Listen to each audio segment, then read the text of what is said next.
Et là, tac, autour de 2 cacahuètes, je leur dis, je vais me marier. Alors, au moment du tournage, j'aurais blacklisté parce qu'on était embrouillés. D'accord. Et là, il y a 2 jours, on s'est réconciliés. On Il n'y a voit plus de maintenant. vie privée. Ouais. Il n'y a plus de vie privée. C'est quand même l'échappatoire. T'as pas resté enchaîné à un Oui. boulet, tu vois. J'ai pris ça comme vraiment un signe de mon papa, ce programme qui est arrivé. Il y a toujours les petites cornes de diable qui peuvent sortir à tout moment. Mais c'est pas forcément ce qui transparaît toujours Ouais. à l'écran. Vraiment, c'était vraiment mon pire critère. C'est pas parce qu'on a participé à des programmes auparavant qu'on est moins sincère que les autres. Les inconnus peuvent tout aussi bien venir dans un but de télé aussi. Donc,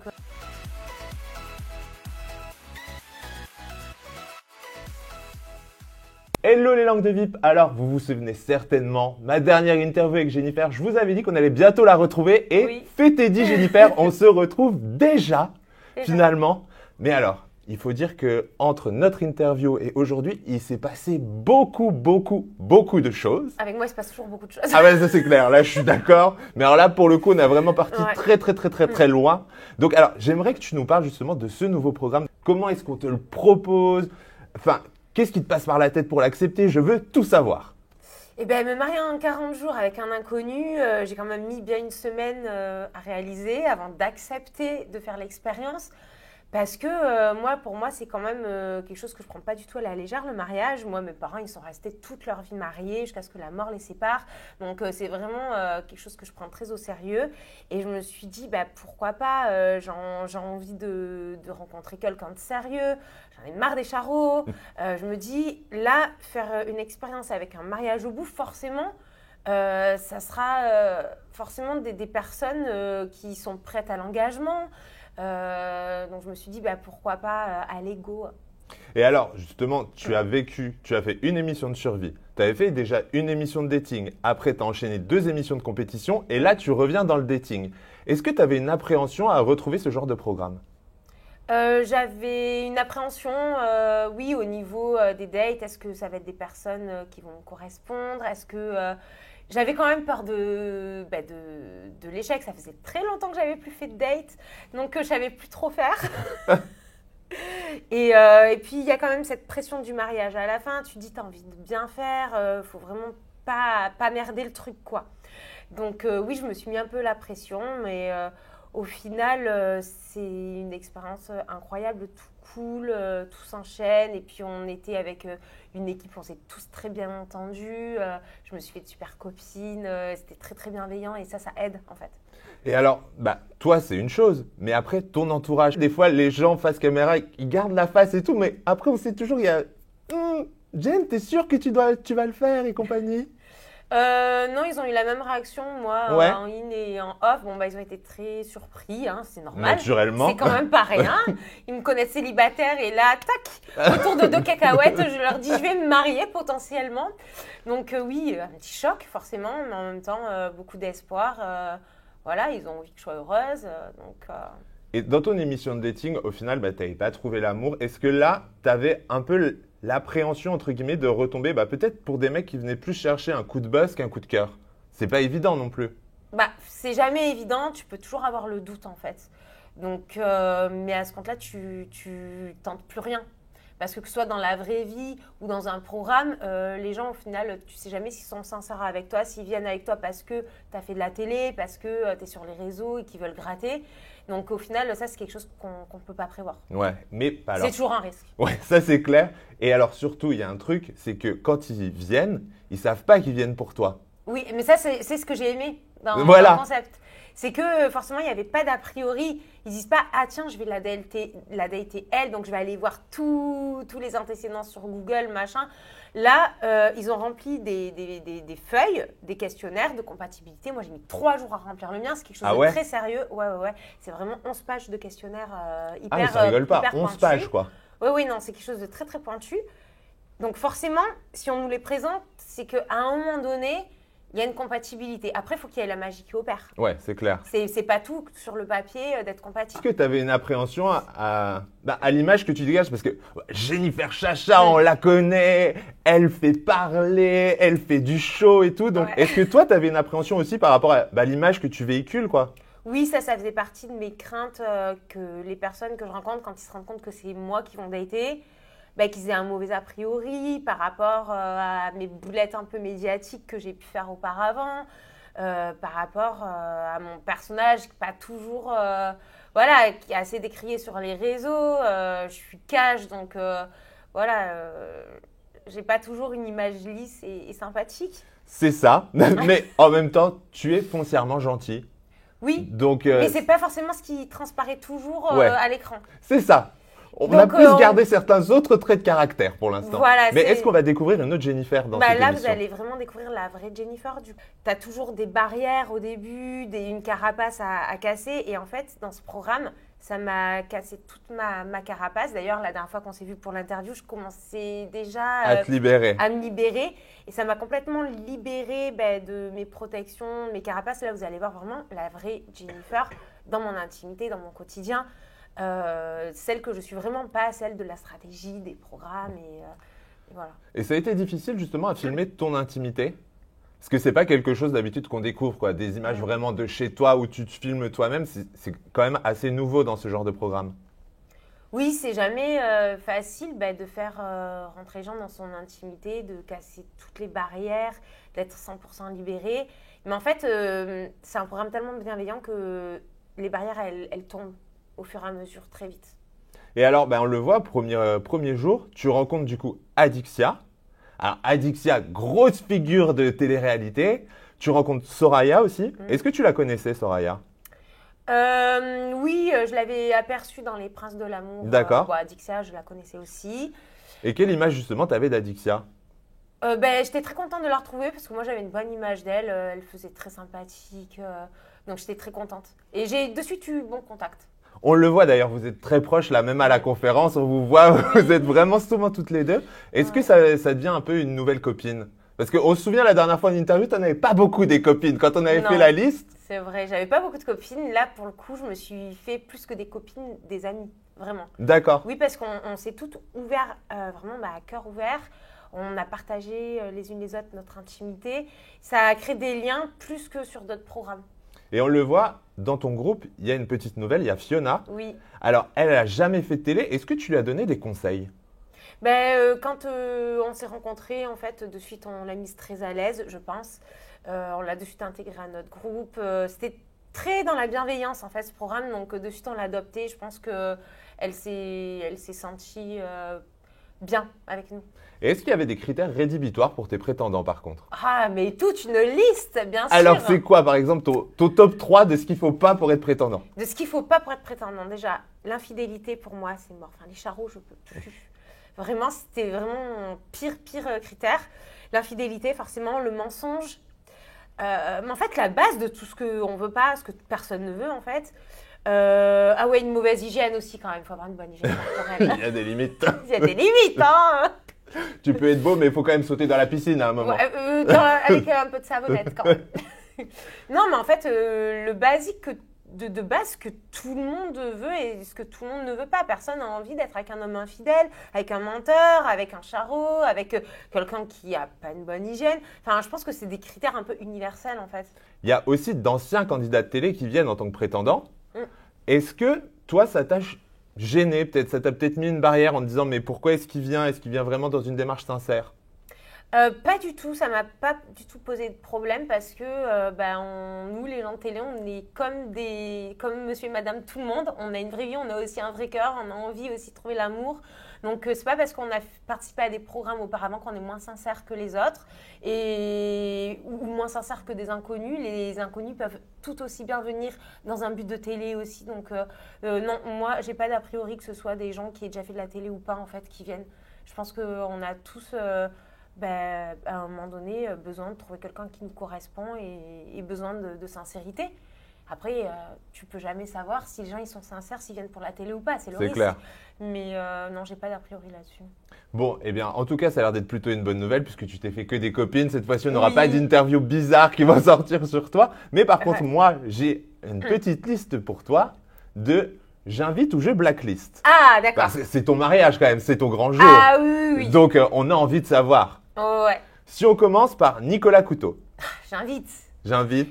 Direct, c'est mon meilleur pote. Si tu avais dû choisir un témoin dans les candidats de télé-réalité. Franchement, je pense que j'aurais énormément hésité entre Nicolas et Aya.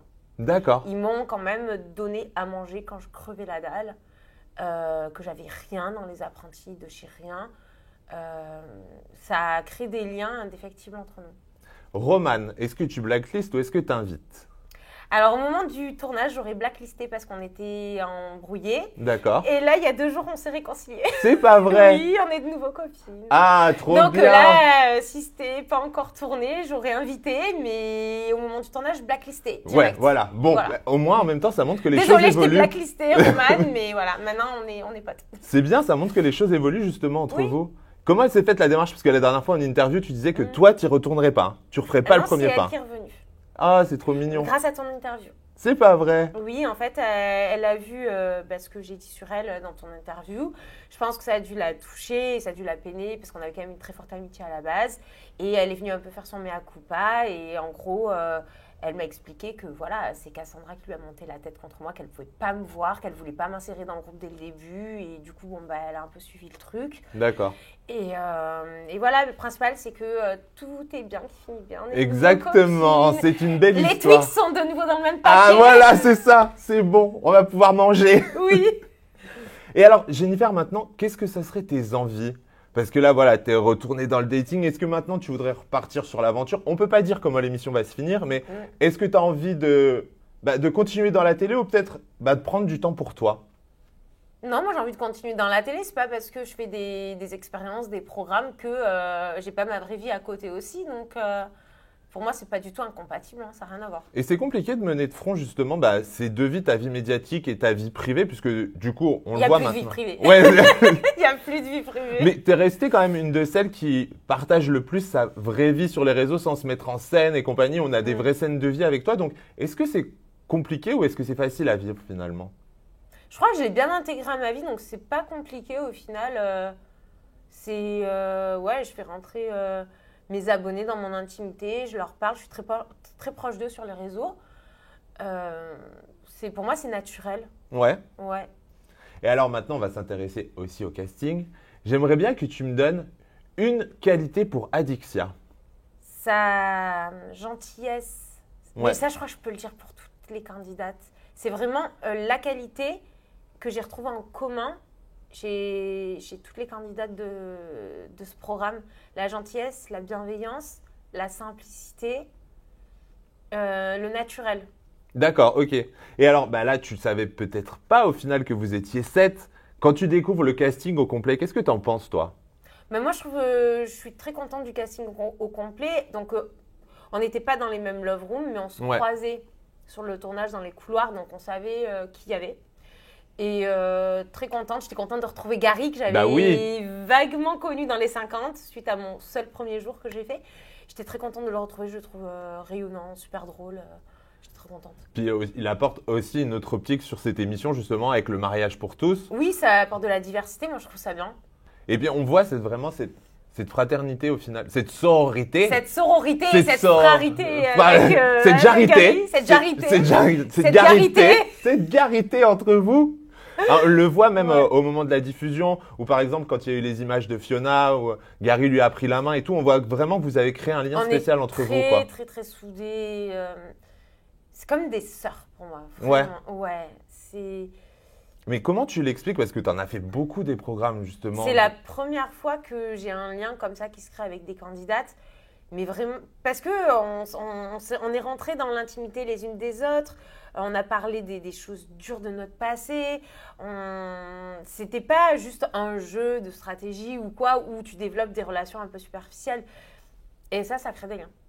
Est-ce que, qu'est-ce que tu en penses toi aujourd'hui du mariage au final? Parce qu'on va pas se mentir, dans la société actuelle, 50% des mariages finissent par un divorce. C'est une statistique qui est réelle. Donc, quelle image tu as du mariage? C'est vrai que c'est une statistique qui est triste, mais c'est représentatif de notre époque. Malheureusement, les gens maintenant, ils se battent plus pour sauver leur couple. Moins de disputes, allez, ils divorcent. Ça n'a plus la même valeur qu'avant. Moi, j'ai quand même cette valeur, cette image du mariage où quand même, t'essayes de sauver ton couple avant de passer par la case divorce. Après, moi, ça me rassure d'avoir aussi cette option du divorce parce que c'est quand même l'échappatoire. T'as pas resté enchaîné à un boulet, tu vois. C'est clair, on est d'accord. Mais ouais, j'ai toujours cette valeur du mariage. Moi, mes parents, ils sont restés 40 ans ensemble jusqu'à ce que la mort les sépare. Ça me fait rêver. C'est pour ça aussi que j'ai participé à ce programme. T'en parles justement dans le premier épisode de ton papa. Du coup, qu'est-ce que tu penses qu'il aurait dit quand il te voit dans cette aventure? Qu'est-ce que tu crois qu'il pense de là-haut?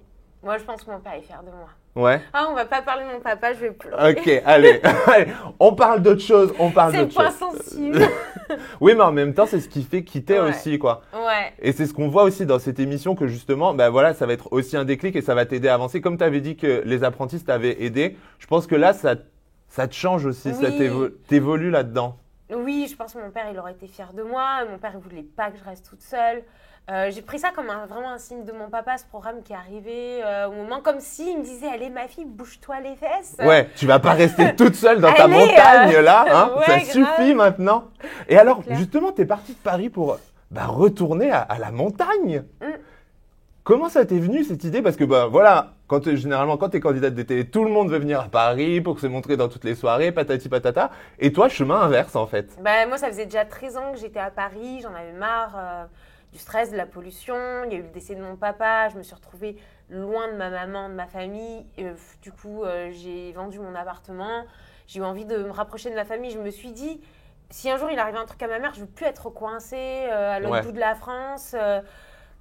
Donc voilà. Et bizarrement, c'est une fois que tu es parti là-bas que tout le monde à Paris t'a appelé pour faire des tournages. C'est ça. C'est quand même quoi, dingue. Des fois, c'est le destin. Voilà, c'est ça. mon père qui m'envoyait. Faut pas chercher en fait. Restez pas à Paris à passer des castings. Faites comme Jennifer, allez à la montagne. On viendra vous chercher au final. C'est ça. Et tu continues justement, c'est encore un nouveau programme avec Banijay. Là, c'est la première de cette émission. Est-ce que c'est une fierté de participer à la première d'une émission quand même? Ah oui, c'est vraiment une fierté d'être dans la première édition parce que quel que soit le nombre de saisons qu'il y aura, tout le monde va comparer à la première édition. Il n'y a pas de point de comparaison. On est allé dans l'inconnu. On ne pouvait pas dire, on sait d'avance comment ça va se passer. Là, on s'est laissé porter par le programme. Il y a une pression particulière en fait à te dire, voilà, on est les pionniers, donc il faut qu'on fasse ça bien parce que en gros, sinon si ça marche pas, sinon il n'y aura pas de saison 2. C'est ça, exactement. On passe aux copains et aux copines. C'est ça. Il faut les faire tourner aussi. Il faut laisser la chance à d'autres personnes de pouvoir aussi trouver les chaussures à son pied.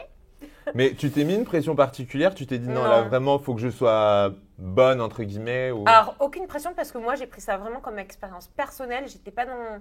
C'est de la télé, c'était filmé, mais j'étais pas du tout dans un mood télé comme sur mes autres programmes. C'était vraiment dans ma quête de l'amour personnel et je faisais cette expérience uniquement pour moi. J'ai fait cette expérience un peu en égoïste, vraiment en pensant à moi, quoi. Non, mais c'est aussi ce qu'on demande à cette émission au final. C'est vraiment de vous découvrir votre personnalité, vous en tant que humain et plus en tant que candidat. Et d'ailleurs, on le voit même aujourd'hui, tu es beaucoup plus posé, tu es beaucoup plus calme. Ça t'a vraiment apaisé cette émission? Je pense que c'est pas que ça m'a apaisé, c'est que ça m'a révélé mon vrai moi.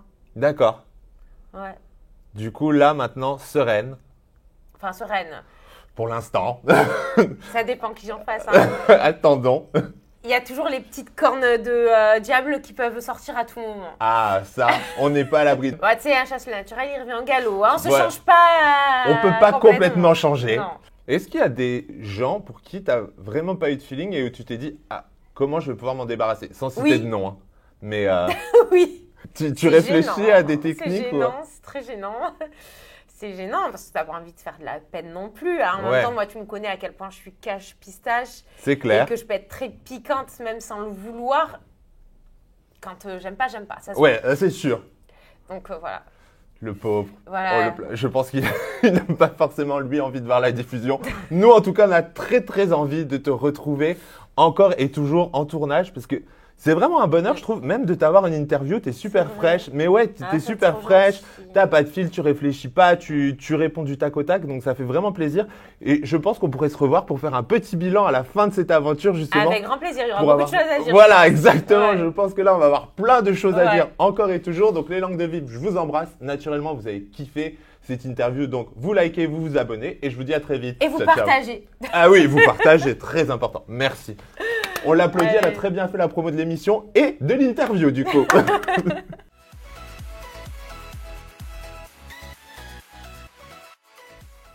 Le grand regret, c'est ça. C'est de ma vie entière. C'est pas... Comment on se reconstruit? Eh ben, on fait des psychanalyses. Il a pris 2 menaces de prendre un coup de tabouret dans la gueule. Quand on voit le prix d'un poste, je vais te parler vraiment chiffres et marché. Ouais. Faut pas les prendre pour des cons aussi. Les gens, ils ont pas été livrés. Les gens, ils ont été arnaqués. Puis des vrais moments compliqués. C'est pas à zéro, à des moins de 200 000. Tu comprends que si t'as pas touché le fond, tu peux pas rebondir. Faire des gosses pour faire des programmes télé, c'est une perversion que je trouve à des niveaux. Voilà, je me suis excusé. J'ai dit, si vraiment ça t'a fait la peine, je m'excuse. Au bout de 2 semaines, je cassais les caméras, j'ai dit, faites-moi sortir, je vais taper tout le monde. Oh, j'ai vu mon grand-père se poignarder devant moi. Moi, au moins, je sais que je me donne pas à tout et n'importe quoi. Et on voyait qu'ils étaient là, soit pour le buzz, soit pour être vus en premier. J'ai une histoire à régler avec lui. Je me suis fait achever sur les réseaux sociaux. En fait, mon entourage, les gens étaient là que par intérêt. Je suis pas ce genre de fille. Des fois, j'ai pu peut-être montrer un visage que moi, je n'étais pas. Non, mais j'ai cru, je me suis dit, mais Soraya, autosuicide-toi. Dans mon passé de télé, oui, franchement, il y a un truc que je regrette, qui sont prêts à être écrasés pour avoir la première place. Dans ce milieu-là, les gens, ils étaient vraiment tous hypocrites.